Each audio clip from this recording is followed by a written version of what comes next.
book by Jeff Hobbs. Why don't we start there? Why don't we start with when you read the book, how and why it resonated, and how quickly did you realize that this was something that you wanted to bring to the screen?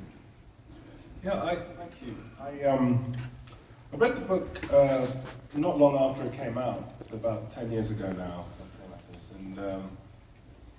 And I immediately just fell in love with it. I fell in love with Jeff's empathy, the way that he wrote about his friend, the way that he was able to describe something I think that I had been thinking about in different ways, but not quite in the way that it was created in the book and the way it was created in Rob's life, which is just understanding fully this confluence of race, of housing, of education, of the criminal justice system, and how in Rob's life, that he found himself at this extraordinary crossroads of all of these things at once. And I think when I read Jeff's book, that's when I first started to understand that I definitely thought there could be a story there. I kind of assumed at that time the book was a bestseller, and I felt that the rights had gone, so I didn't pursue it or anything.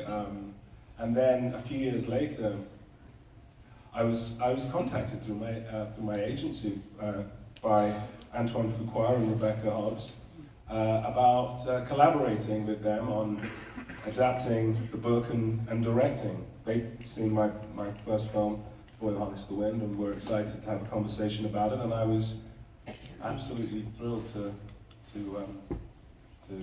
dive in. Tell us about this terrific cast. Tell us about